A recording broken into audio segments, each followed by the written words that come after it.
Hello and good evening everyone. Good evening. कैसे हैं आप लोग? कैसे हैं आप सभी? अच्छे?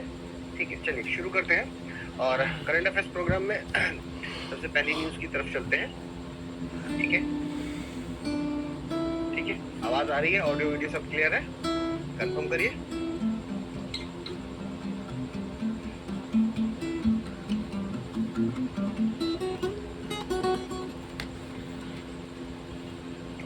ठीक है, चलिए। तो शुरू करूं? उससे पहले मैं आपको यहाँ पर बता दूं कि देखिए, प्रीलिम्स आने वाला है 2025 वाला जो अभी अटेम्प्ट दे रहे हैं, प्री दे रहे हैं इस बार, है ना। तो 25 तारीख को है ना। आज हम ऑलरेडी 19 तारीख खत्म कर चुके हैं। अब मॉक टेस्ट वगैरह मत लगाइएगा, ठीक है। अगर आप में से कोई मुझे मतलब एग्जाम दे रहा है और आज सेशन में मौजूद है तो अब मॉक टेस्ट मत लगाइएगा। अब आपको क्या करना है, अब आपको क्या करना है, अब आपको बस सिर्फ और सिर्फ थोड़ा थोड़ा रिवीजन करते रहना। देखिए, ये जो थॉट्स आ रहे हैं आपके दिमाग में, बहुत सारे मैसेजेस एक्चुअली मुझे मिल रहे हैं, इसलिए आज से मैं बात बोल रहा हूँ कि जो थॉट्स आ रहे हैं आपके दिमाग में, सर मेरा तो कुछ हुआ ही नहीं, सब पढ़ लिया है, टेस्ट भी लगाए, लेकिन फिर भी ऐसी फीलिंग आ रही है कि कुछ हुआ ही नहीं। तो ये जो फीलिंग की हम बात करें ना, तो ये आपको आखिरी दिन तक आती रहती है, ठीक है। और ये टॉपर को भी आती है। तो इसलिए परेशान ना हो, बिल्कुल भी परेशान ना हो इस चीज को लेकर के कि ऐसी फीलिंग आ रही है ना। क्या किस, जैसे हम अगर प्री की बात करें तो पेपर, प्री का जो पेपर होता है वो ऐसा नहीं होता है कि आप पूरी चीजें याद करके जाएंगे और तब आपके दिमाग में होगा, यहाँ से पूछेंगे तो ये बता दूंगा। इसका खुला हुआ आंसर नहीं होता है। वहां पर आपको रीजनिंग लॉजिक लगा करके फिर टिक लगाना होता है ना। और इतनी प्रैक्टिस करने के बाद ये चीजें आप सीख गए हैं। और अगर आप ये चीजें सीख गए हैं तो उससे आपको ये आइडिया लग जाएगा कि किस तरीके से जो है वो पेपर को हमें अटेम्प्ट करना है। तो सबसे पहली बात कि अब लोड लेने की जरूरत नहीं है। अब अगले 5-6 दिनों में आप ऐसा नहीं है कि बहुत बड़ा कुछ बदलाव कर पाएंगे, ना कर पाएंगे और ना करने की जरूरत है, ठीक है। ये मैं इसलिए आपसे कह रहा हूँ कि जो पढ़ाई कर ली है, अब कितना भी आप मेहनत कर लें उसमें 1 से 2% का अंतर आएगा। अगर आएगा तो नो डाउट 1% में पास भी हो सकता है, फेल भी हो सकता है। लेकिन आप ये मान के चलिए कि आपने जितना जो पढ़ लिया है अब उसको सम अप कर लें तो सबसे अच्छा है, ठीक है। कोशिश कीजिए कि जो आपके जो नोट्स आपने बनाए हैं, पहले तो ऐसी फीलिंग अगर आ रही है कि सर मेरे नोट्स क्रक्स फॉर्म में नहीं है, बड़े बड़े हैं, मैं रिवाइज वहां से करूंगा दोबारा से ऐसा लगेगा कि कुछ नहीं पढ़ा, ये मत सोचिए। आप ये इस वक्त सोचिए कि जो आपके द्वारा बनाए हुए नोट्स हैं वही सबसे बेस्ट है। जो आपने बनाया वही सब कुछ है, वही सबसे बढ़िया है। तो वो अगर आप फील कर पाएंगे तो उससे क्या होगा कि आप इजिली चीजों को रिकॉल करेंगे और उसी से जो आपने पहले पढ़ रखा है बस वहीं से पढ़िए, है ना। अब कोई नई मार्केट में निकलेंगे, कुछ नया दिख जाएगा, उठा लेंगे कि चलो इसको भी, ये भी 10 पन्ने का तो क्रक्स है, इसको भी पढ़ लेते हैं। ऐसा मत कीजिए, ये सब गलतफहमी है और इससे कुछ नहीं होने वाला। क्योंकि लास्ट टाइम में शॉर्ट रिवीजन के तौर पे बहुत सारी चीजें यूट्यूब पे चल रही हैं, बहुत सारी चीजें हैं जो वो आपको अलग अलग प्लेटफॉर्म्स पे भी दिखेंगी और हार्ड कॉपी की फॉर्म में दुकानों पर दिखेंगी, ठीक है।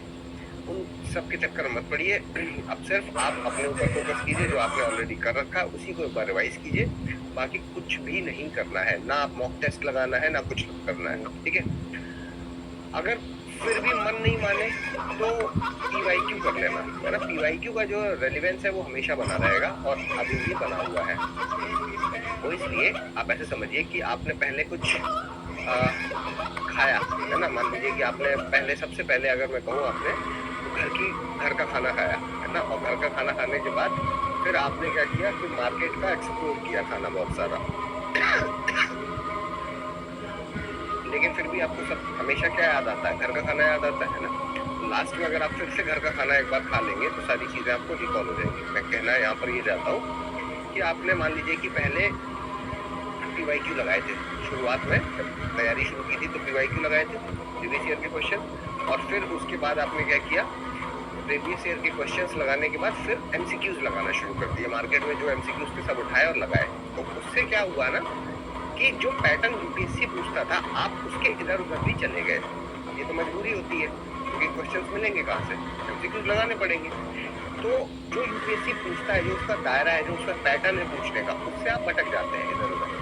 क्योंकि एमसीक्यूज में सब कुछ पूछा जाता है, कठिन से कठिन स्तर और आसान से आसान स्तर, जबकि यूपीएससी एक बहुत ही बैलेंस फॉर्म में पूछता है। तो अब आप एक बार वापस से उसको रिकॉल कर लीजिए कि यूपीएससी कैसा पूछता है, उसके लिए पीवाईक्यू लगा सकते हैं। अगर फिर भी मन नहीं मान रहा तो क्या क्या लगाना है, पीवाईक्यू, बस और कुछ नहीं, ठीक है। और बाकी अपने जो पुराने नोट्स है वहीं से रिवाइज करेंगे, ठीक। तो ये चीज है, ये मैं सलाह देना चाहता था आपको।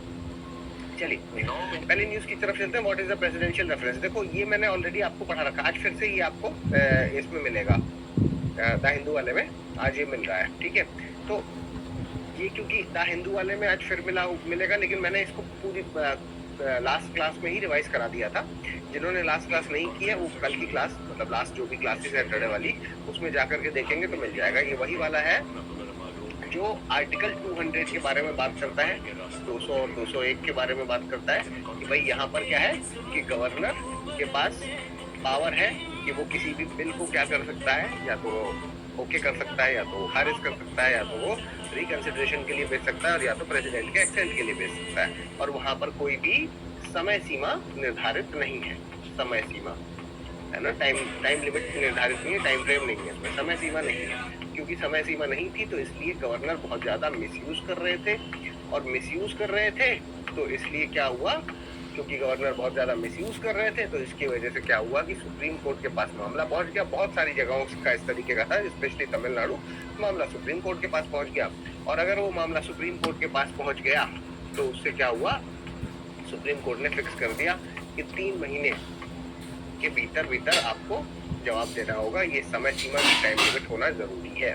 तो अच्छी बात है। और उसी रेफरेंस में यहाँ पर ये है कि फिर एक सवाल पूछा गया जो मैंने आप ऑलरेडी डिस्कस किया था, तो उसी का एनालिसिस आज निकला है, ठीक है। तो हम ऑलरेडी क्योंकि इसको डिस्कस कर चुके हैं तो दोबारा नहीं करेंगे, लेकिन फिर भी 143 आर्टिकल नंबर 143 का जिक्र है, क्योंकि इसके तहत ही प्रेसिडेंट एडवाइस ले सकता है सुप्रीम कोर्ट से, ठीक है। तो उसका यहाँ पर जिक्र किया गया है, ठीक है। और उसके अलावा फिर सुप्रीम कोर्ट का क्या कथन है, तो उसमें मेमोरेंडम ऑफ जो मेमोरेंडम क्या बोलते हैं उसको, कुछ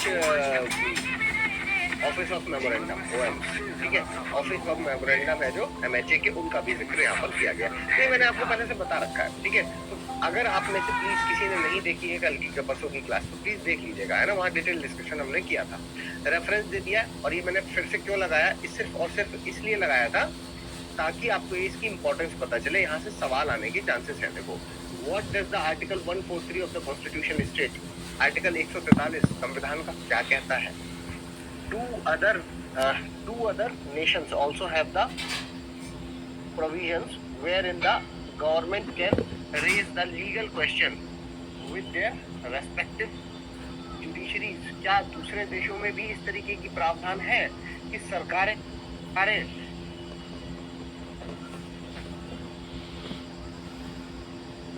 कुछ ऑफिस ऑफ मेमोरेंडम, OMs, ठीक है, ऑफिस ऑफ मेमोरेंडम है जो एमएचए के, उनका भी जिक्र यहाँ पर किया गया। तो ये मैंने आपको पहले से बता रखा है, ठीक है। तो अगर आप में से प्लीज किसी ने नहीं देखी है कल की परसों की क्लास तो प्लीज देख लीजिएगा, है ना, वहाँ डिटेल डिस्कशन हमने किया था, रेफरेंस दे दिया। और ये मैंने फिर से क्यों लगाया, सिर्फ और सिर्फ इसलिए लगाया था ताकि आपको इसकी इंपॉर्टेंस पता चले, यहाँ से सवाल आने के चांसेस है। देखो, what does the article 143 of the constitution state, article 143 संविधान का क्या कहता है।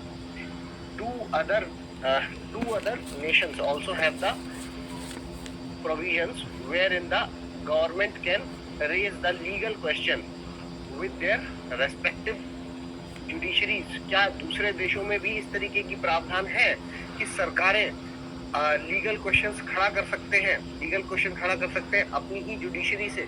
क्या दूसरी जगहों पर भी ऐसा है, ये सवाल पूछ रहे हैं। What has the President Droupadi Murmu raised with the Supreme Court? क्या प्रेसिडेंट ने सुप्रीम कोर्ट से क्या सवाल किया है। बेसिकली प्रेसिडेंट ने तो किया ही नहीं है सवाल, तो काउंसिल ऑफ मिनिस्टर की तरफ से गया है, ठीक है। लेकिन क्योंकि वो प्रेसिडेंट के नाम से गया है इसलिए ये सवाल तो बनता है। Should the top court answer, और क्या टॉप कोर्ट मतलब सुप्रीम कोर्ट को उत्तर देना जरूरी है, ठीक है। ये सारी चीजें इस पर बात की गई है कि हमारे पेपर के काम का क्या है, वो जो हमने परसों डिस्कस किया था, ठीक है। इस पर थोड़ा सा जिक्र मैंने सिर्फ और सिर्फ इसलिए किया, इंपॉर्टेंट है, पेपर में आने के चांसेस है। 2 बार 3 बार हम इसको पढ़ चुके हैं,